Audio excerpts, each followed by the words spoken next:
Ilia Topuria recently jumped on a long live stream with popular streamer Aiden Ross, and the conversation quickly turned into headline material across the MMA world.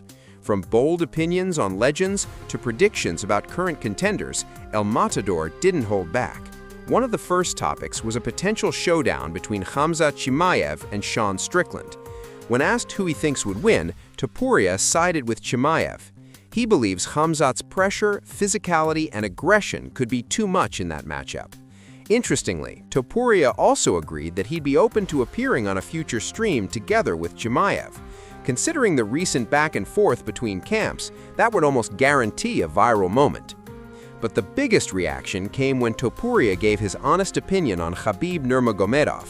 Ilia explained that he was never particularly entertained by Khabib's fighting style. In his view, what made Khabib so compelling to fans wasn't necessarily the in-cage action itself, but the fact that he was undefeated. Khabib? He wasn't fun to watch till the last two fights, and what made him fun to watch was that he was undefeated, and the fact that there's gonna be someone that is gonna beat him, but the reality was I never was fan of his fight style, never.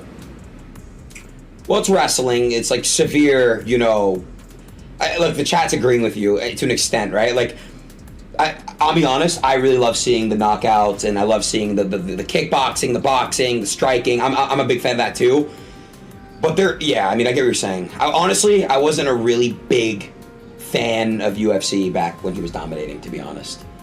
Yeah. I'm not even trying to be a dick. They're calling me a dick sucker, but like, you made me a big fan.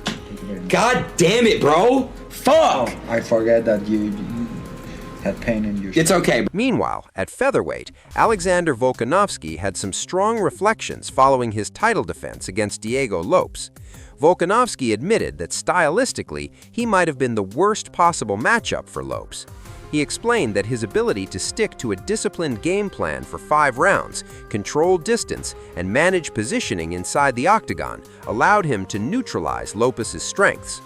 According to Volkanovski, many fighters could get drawn into Lopes' type of fight, chaotic exchanges, high pace, dangerous scrambles, but he believes his fight IQ and footwork prevented that from happening.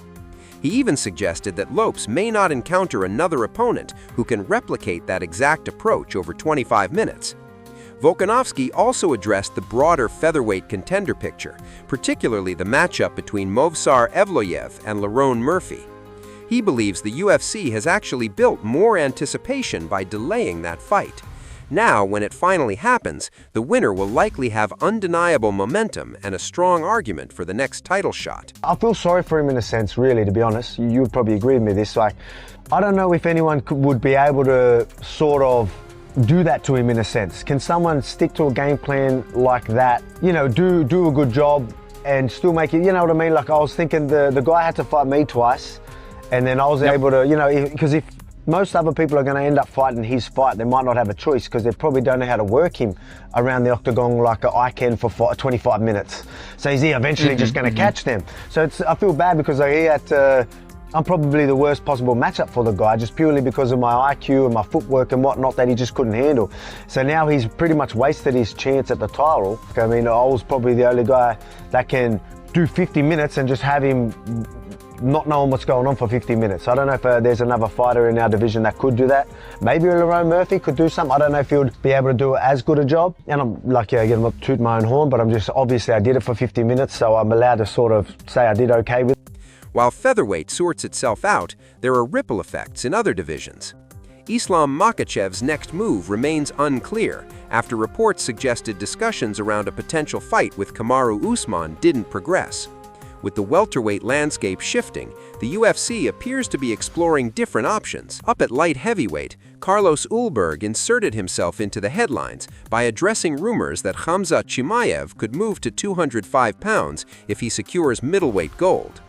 Ulberg made it clear he doesn't believe Chimaev is built for light heavyweight. He suggested Chimaev should focus on defending a middleweight belt first, before thinking about chasing double champ status. Ulberg has been steadily building his own case in the division and clearly sees himself as part of the future at 205. With the light heavyweight landscape currently in transition, timing is everything. Back at middleweight, Sean Strickland is campaigning hard for a title opportunity. Following his recent performance, analysts like Michael Bisping praised Strickland's technical discipline. Bisping pointed out that Strickland's jab remains one of the most effective weapons in the division. If a Strickland versus Chimaev title fight materializes, it would be one of the biggest matchups at 185, a clash of relentless pressure and calculated volume striking. Sean was saying the right thing. He's trying to get that title shot. He's trying to get Khamzat in the ring, and he wants to fight him for the belt. And I'll tell you what, the version that we saw of Sean Strickland last night, that was busier with the power shots. We always know he throws the teeps and he throws the jabs, but last night he was unloading with the right hands a little bit more. The jab opens everything up. The teeps keep the opponent at bay. It stops Fluffy advancing and progressing and getting into the pocket, which is where he wants to be, to land a couple of shots and then to get the takedown. Well, the jabs and the teeps kept him at bay, kept him at range, didn't allow him to get on the inside, and then Sean was moving away. It was a really good technical performance by Sean Strickland, and if you can't appreciate what you saw, maybe it's just because you haven't spent as much time training as I. And then there's Diego Lopes. After coming up short in featherweight title opportunities, Lopes is now seriously considering a move to lightweight. He has admitted that the idea has been discussed internally with his team. The potential move to 155 pounds could allow him to compete closer to his natural weight and potentially improve durability and performance. However, Lopes has emphasized that no decision will be finalized without discussions with the UFC. It's a strategic career move, and the timing needs to be right. Across multiple divisions, the UFC landscape is shifting rapidly. Thanks for watching, and we'll see you in the next one.